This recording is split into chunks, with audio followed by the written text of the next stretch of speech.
All right, so this demonstration is going to go over how to export your final videos out of Premiere Pro. And again, the version that I'm working on in class is Premiere Pro CC 15. So the exporting window that we go through will probably look pretty much the same. There may be minor settings that look a little bit different between the two versions of the program, but shouldn't be anything really serious for you to be concerned with. So we're going to go over that. We're going to also go over how to check over your video and just do a little bit of a look over to make sure everything is in order before you actually export it. This is kind of a key. We've been doing it with each project, so it's important to kind of keep that momentum going for rechecking your digital work. So to get it started off, again, when you're working on the export process, especially for a video, it doesn't hurt to work from like a duplicate of your file to work on. And so you're welcome to make a copy of like your Premiere project and open up the duplicate and use that as kind of your final export file. And again, that's something you can do if you want to. You just duplicate it in the Finder folder if you're interested in doing that. Otherwise, you really just work straight out of the file that we're on if you're not going to make any major changes. So first things first, after you open up your project, again, coming to this stage with the demo, it assumes that you are done with all your editing. And you've got all your clips laid out, everything is where it should be in order to be at a finished state, mostly. So first things in the checklist. Number one, always go back to your timeline and do a scrub over the entire video from beginning to end, making sure that there are no strange parts in the video that shouldn't be there. There's no video extra clips playing in the timeline window, or rather in the program window, that ought not be there. So always kind of review all of that media as you're going through your piece. And again, look for other things to watch for, like strange gaps between videos where there shouldn't be any. For instance, if you have like the problem where there's like black video playing between two clips and it's not intentional, right? Like it doesn't actually add to the production of your piece, then you need to go in and eliminate those gaps. Again, you can get into your timeline if you need to zoom into it. You can just click on the timeline window and then use the plus or minus key on your keyboard to zoom in and out on the timeline.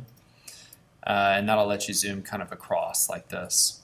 But yeah, watch for tiny gaps between clips because sometimes that can be a little annoying.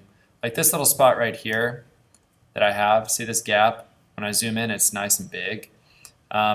It's only about 3 or 4 frames across in time. You know, it's like a fraction of a second, but it's long enough to have an effect on the video. So be aware of those when you're kind of going back through and reviewing your work. Other major things to do, have your headphones plugged in so that you can actually hear any audio issues that may be occurring in the video or listening to your audio for that matter. Very carefully play it back and watch and listen for how the audio is playing through your headphones. The other thing to do when listening to audio is that sometimes headphones can lie for the level of audio. The thing you want to watch when you're dealing with audio is they have this meter over here on the far right of your timeline. This little audio meter measures out your audio in decibels, and this gives you a more accurate reading of how loud your volume is. So as I drag my playhead across my video where there's audio playing, I see tall green bars bouncing over on that side of the screen. And those green bars give an indication of the loudness of the video. When your video starts peaking, if the audio is reaching way up here towards this 0 and it's like red, that means your audio is too loud. And it is actually clipping the audio, and so you're losing quality and you're making it so loud that it's ridiculous. So you may want to come in and actually tweak your audio track at that time. You do have an audio workflow button up here at the top. So if you need to access that, it is there. when you have audio workflow turned on, you can actually go to like your audio clip mixer over here if you want to adjust track volume for individual audio tracks that you may have. And this is just overall audio changes for audio 1, 2, or 3. And that really just deals with each of these audio 1 or audio 2 or audio 3 tracks. So it will change the overall volume for those tracks. If you need to adjust them, you can just use the little slider over here on the side.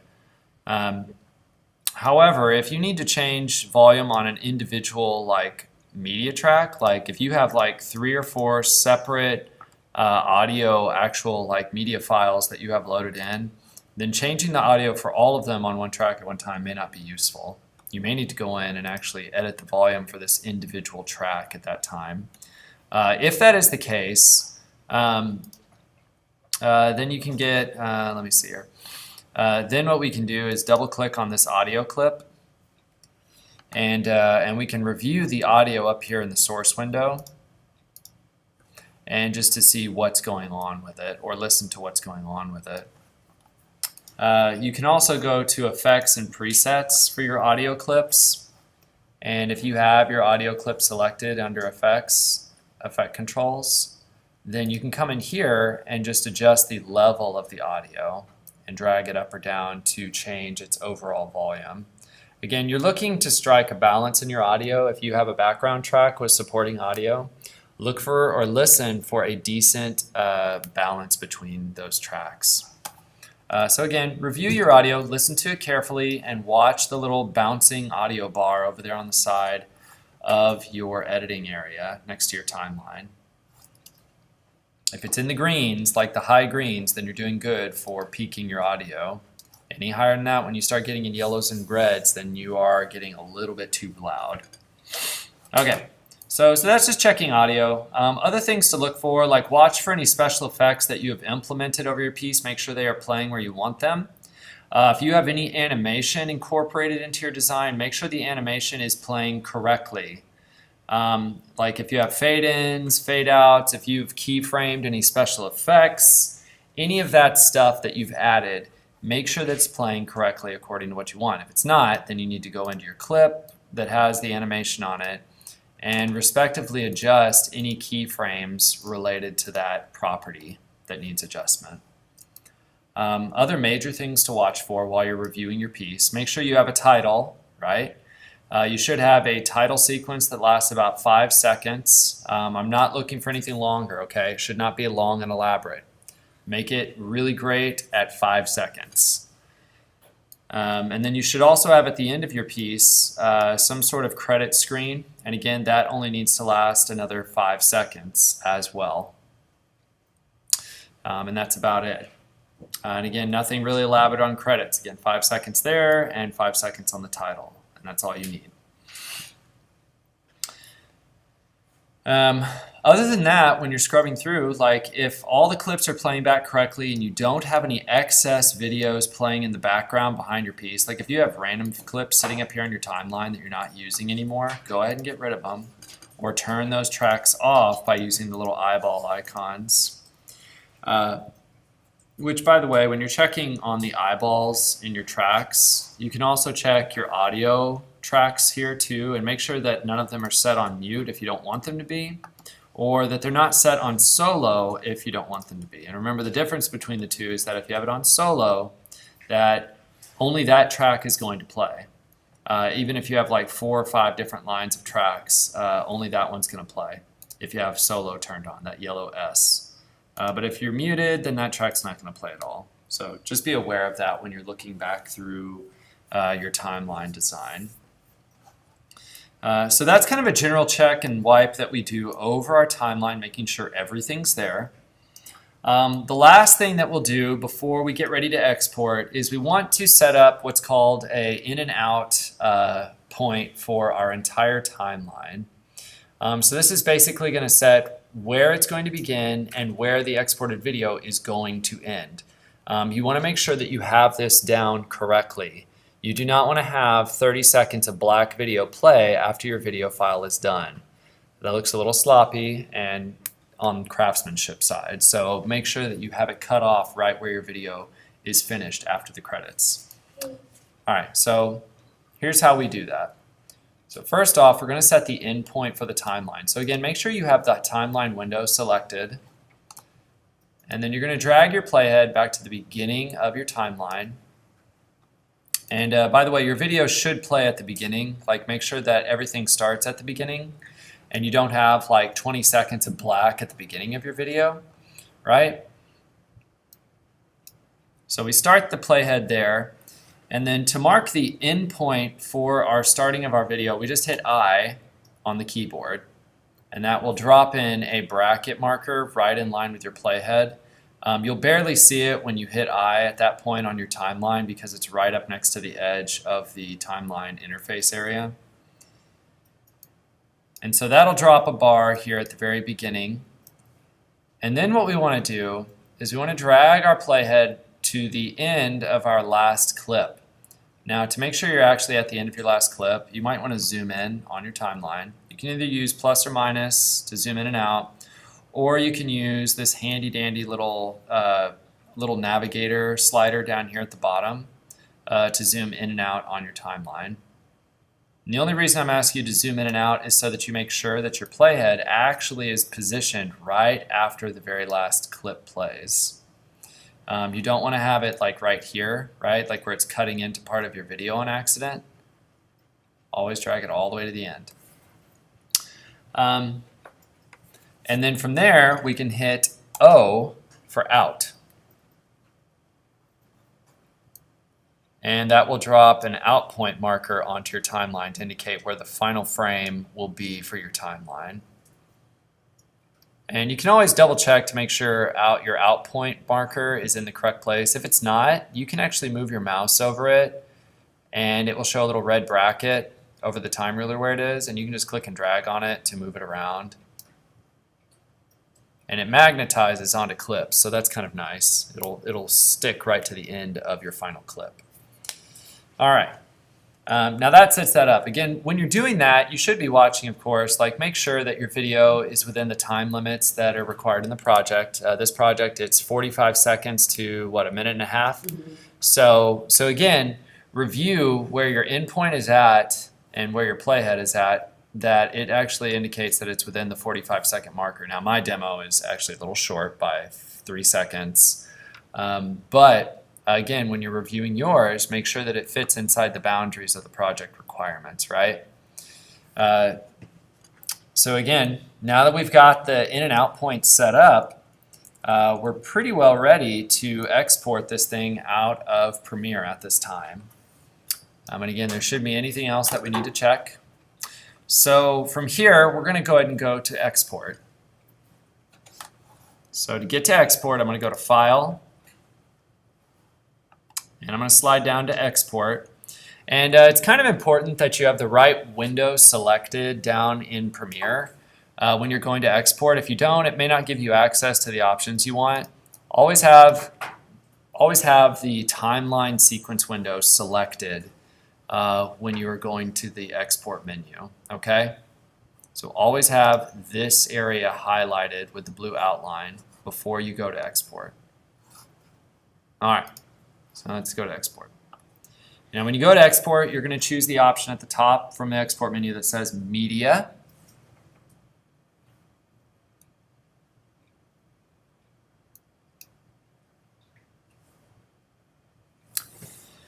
And after you click on Media, it's going to open up the Export Settings window. So a few things that you will see going on in here. Number one, on the right, you're going to see a preview output window that shows you a preview of the video that's going to be exported from beginning to end.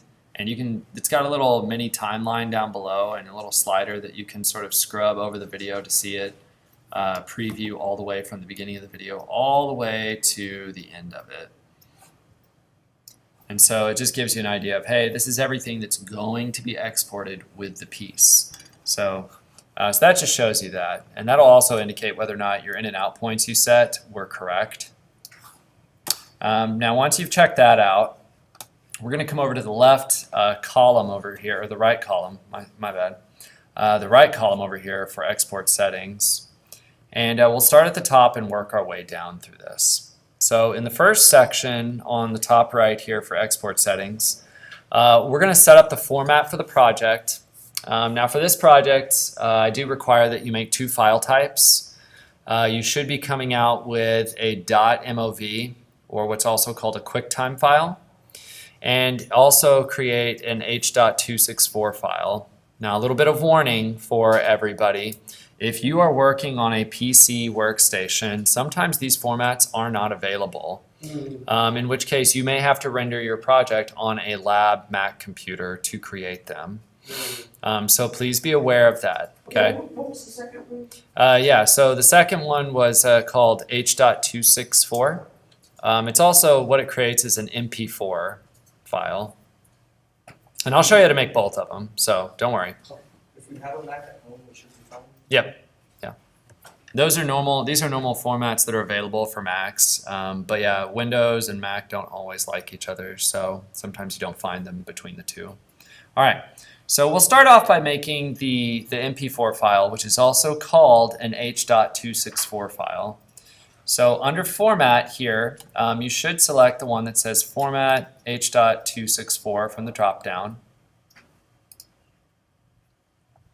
And there's a couple settings that are already turned on for us by default with this format, which is really nice. If you look here under Preset, it says Match Source High Bitrate. That's excellent. That's exactly what we need to make our H.264. What that means is that it looks at our original project design settings and it uses those exact same settings to apply to our output file. So it maintains the same video dimensions, the same frame rate, the same field order, all that stuff that we set up when we started our project at the beginning is maintained. When it's not, then the video may glitch or look really weird or pixelated at this stage. So we leave match source high bitrate on for the preset. All right. Now we're going to slide down a little bit further and we're going to go to output name. This is important to change. So you can click on the blue text for output name and it's just going to pull up a little save as command. And what this does is this lets you change the name of your file and where it's going to export to. And you need to change that every time that you're going to export it.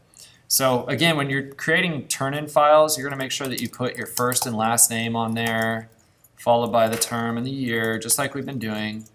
And the project number, which is project 3 for this project.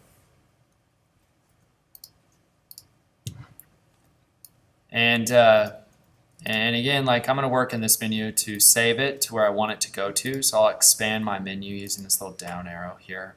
Mac likes to keep things compact, so. Now I'm going to make sure I save it to where I can find it. So again, Final Files is the file folder I created in my project folder at the beginning. That's where I want my videos to go that I'm going to be exporting. There shouldn't be anything else really in that folder except maybe like your artist statement, for instance, when you're all done with the project. But I'm going to select the Final Files folder and then I'm going to hit Save in the lower corner to save all these settings so that Premiere knows where to send my new video when it's created. So now I can hit Save. All right. Next settings to look at, both of these boxes right below that say export video and audio, those should both be checked. When one of them or both of them are unchecked, you really aren't exporting anything, or you're exporting a video without audio, or you're exporting a video, or you're just exporting the audio. So make sure those two boxes are checked. The next thing we'll do is you slide down, you'll see like a little summary window right below that. It says summary. And it shows output with a bunch of information and source with a bunch of information. So all of this just indicates under output, for instance, is going to tell you everything that the new file is going to be when you export your video. These are all the settings that are going to be used. So this tells me on here that I'm going to have a 720 by 480 video. The 1.0 in parentheses is the pixel aspect ratio, which should be 1.0.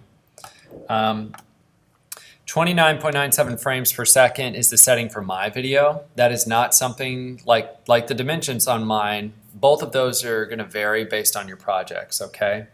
So you're not required to have a 720 by 480 if it doesn't match your original project. The same thing with the frame rate. You use the frame rate that matches your project. Now, again, because we use this preset up here that says match source, all of this information is going to perfectly match our original project design that's in Premiere right now. So you shouldn't have to make any changes to any of that stuff. But that's what these two windows for. We'll review this more tightly when we make the QuickTime file in a minute. After we do that, then we can slide down to this next area where we have these tabs. And you can go to the video tab that's under this section.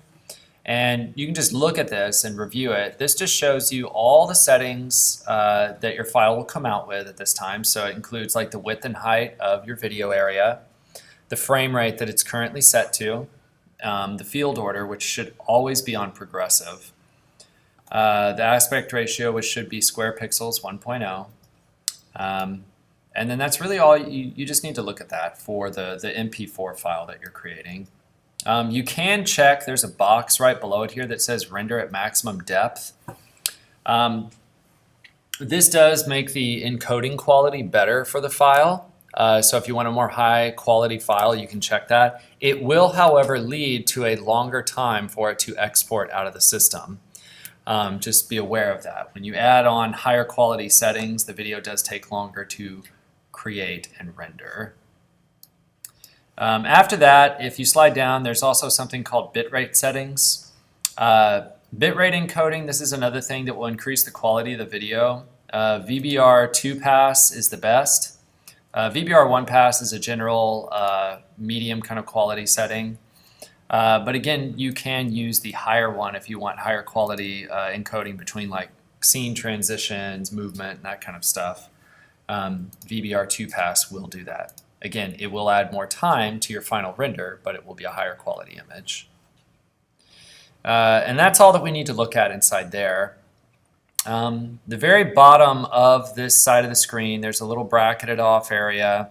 And the only thing here that you might want to check, again, if you're trying to up the quality of the video, is the use maximum render quality checkbox. And again, what that does is that will that'll adjust the video to where it can be resized and maintain a high quality whenever it's been resized on screen. Render maximum quality, or I'm sorry, maximum render quality. And that's good like if you have people rescaling your video like on a website when they're looking at it on different size screens. This will allow it to transition to those different sizes without getting jumbled up and pixelated easily. So that's what that's good for. But again, when you add those on, it does up the quality of the file and extends the render time. So I'm going to go ahead and work from that. And you have options when you come here to the bottom. You can either send it into a queue, and it's going to open up a separate program called Adobe Media Encoder, or you can just go straight to export. My opinion, since Premiere has all the formats we need, you just go straight to the export button. Now, a little bit of a warning. Before you go and hit that export button, there are some things that I would recommend you do before you do that.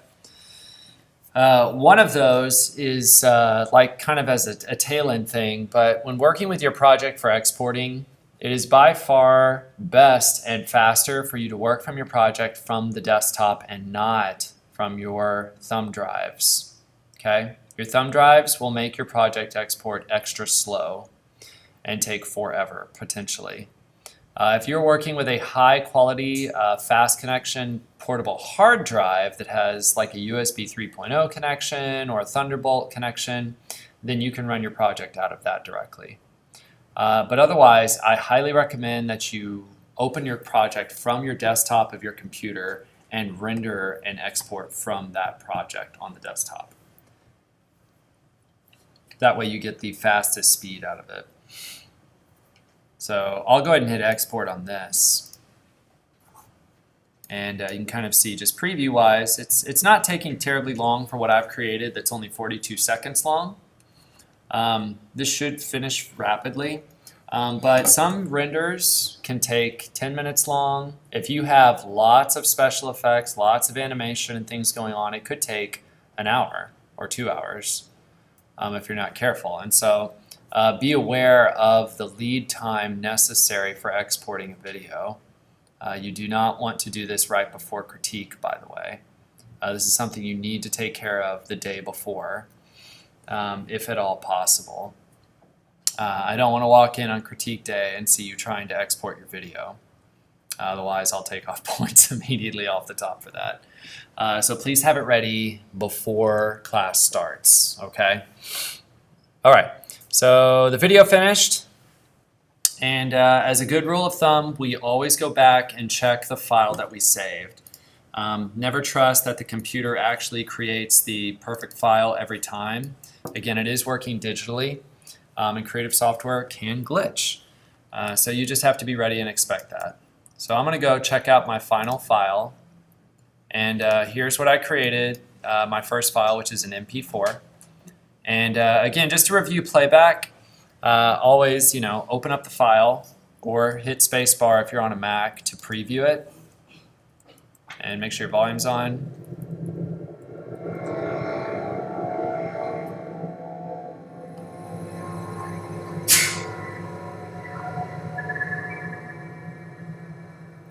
And again, you're going to watch it from beginning to end, listening to your audio very carefully and making sure everything plays back the way you want it to.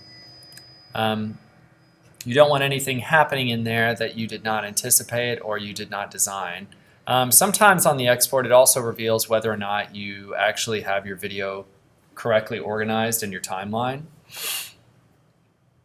But that's the time to check it.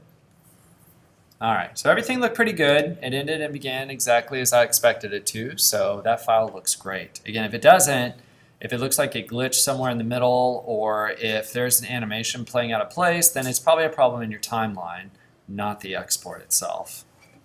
So that's the first file.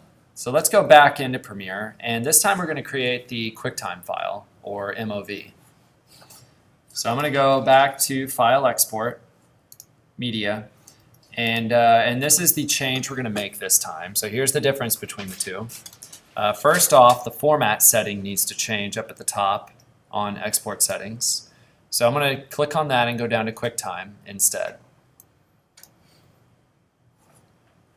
Now when you go to QuickTime, it's going to try to use some funky settings on your project that you have to change and adjust. Otherwise it will mess up the video playback. So when I change it to QuickTime, my screen suddenly became like anamorphic widescreen. And if I drag my playhead forward, I now have black bars showing on either side of my video, and that tells me that it's resized my export area, and that's not good. Okay, always double check that right as you start. So we turn it to QuickTime for format. The preset, you can attempt to use the match source rewrap setting. It's probably not going to get you what you want though. It might even give you a warning. See this where it says source files video stream is not compatible with this preset. Please choose a different preset. So see the problem? That's okay. We can go in and make adjustments down below, and that's what we're going to do. But instead, I'm going to do a couple other things first. Output name, got to change this again. So click on the blue text for output name. And again, you're just going to use the same settings used before and save it in the same location as the other file. So I'm just going to do that. And then I'm going to hit save. And then we're going to slide down. And we're going to look at the video tab in this little area down below. And this is where we have to make some changes. So number one, where it says video codec. Let's switch that out and switch it to H.264 for the codec. And the reason I'm doing that, a codec is also another word for a container in video software. It essentially says what quality the pixels are going to be rendered at in the final file. Question? What are we switching it to? H.264. Yeah. So that's for your video codec. And again, that just tells it what quality it's going to render each frame at whenever it creates the final file. You need to change that though. You do not want to leave it on whatever the default setting is in here, okay? If you're, just as a note for anyone, if you're wanting to create an archival format that's like full size, high resolution, the animation one at the very top is what will do that. Bear in mind, it takes forever to render. So again, unless you have any reason really to use it, stick to like something like H.264 to make a slightly lower quality but normal playback video. The H.264 setting is also commonly used on the internet for video playback of web videos. So it's another reason that I'm showing it to you, is that's a common file format. And you said some of these might not show up on Windows computers? Yes, Okay. very specifically. That's why I was saying earlier, like you may need to render on a Mac. Yeah, so I'm double checking here, it doesn't show up on this one. Yep. Again, it's one of those things, Mac versus PC, they have a battle even with like Adobe formats. So, all right. So coming down after the video codec, we're going to look at basic video settings. So we're going to make some changes in here. Number one, make sure the quality slider, first little slider here, is set to 100%. Okay, that means you'll get the highest quality file out based on your codec setting. Next thing we need to check is the actual size of the video. Make sure that the width and height settings are the same as your source settings up above. So look up here where it says source in the summary area, and look what size it shows up there. Mine says 720 by 480, and that's what it says down here. So that's consistent, that's good. Okay, so we're looking good on that part. Next thing below that is the frame rate. Make sure your frame rates match between your source and this setting down here. So I'm going to look up again in my summary window, and I'm going to look at the frame rate number, which is this 29.97 FPS. That's frames per second. And whatever value you have set for FPS in your source area, that's what this frame rate number down below needs to be set to match. All right. So once we've checked out frame rate, we'll check out field order. Field order is incorrect right now, and this is going to be normal when you flip it to QuickTime, so you have to change this. Field order needs to be set to progressive. The only time that you use upper or lower field order is whenever you are showing a video through broadcast technology. So again, what your setting should be is progressive for field order. All right, we're getting there, we're almost there. The next one to check that is most definitely wrong, and that's the one that's messing up the shape of our screen over here in the preview where it's adding black bars, is this one that's called aspect. And the automatic setting that QuickTime gives you is this D1/DV NTSC widescreen. We need to change that to square pixels 1.0. And when you switch it to square pixels 1.0, your video will be stretched back to its normal form, and it should fit edge to edge inside your little preview playback window over here without distortion.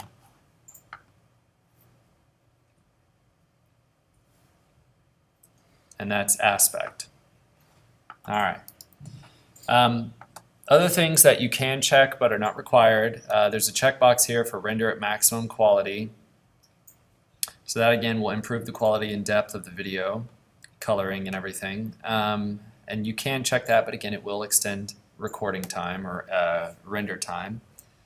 And then at the bottom, outside of that box, there's one that says use maximum render quality, like last time. You can check that again if you want to have your video higher quality whenever it's rescaled on like the web or on screen. But again, that will extend the encoding time. All right. Once you're done with all that, everything else should be set fine. There's nothing else we need to really change or touch inside here for the export window, and we can hit export and let it create that file. And sometimes there is a variation between the time it takes to render a QuickTime versus MP4. QuickTime files can sometimes take longer, and they do make larger files because the file format for QuickTime is slightly higher quality. So consider QuickTime to be sort of your more higher quality format versus your MP4 file.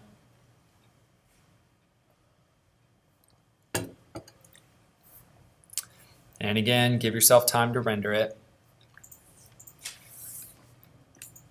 And always give yourself extra time when you're rendering videos. If you're rendering it, give yourself time to maybe like try it out and preview it, or to render one, and if it errors, then at least you have time to render a second one before you're finished for the day. All right, finished up. Come out of here, and I'm going to go look inside my final files folder where I saved it to. And so here's my MOV file listed, and I'm going to hit play to preview it, or on a Mac, I'll just spacebar to preview. And again, I'm going to watch and listen and make sure things are playing correctly. And I'm watching very carefully for things like transitions, animations, all that stuff.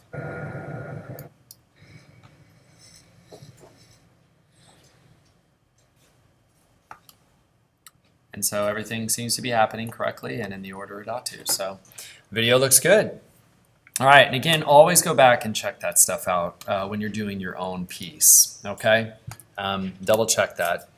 Again, I've recorded this video and I will post it on Blackboard for your own review and reference purposes. So feel free to check it out when you're working on your own and doing your final export work.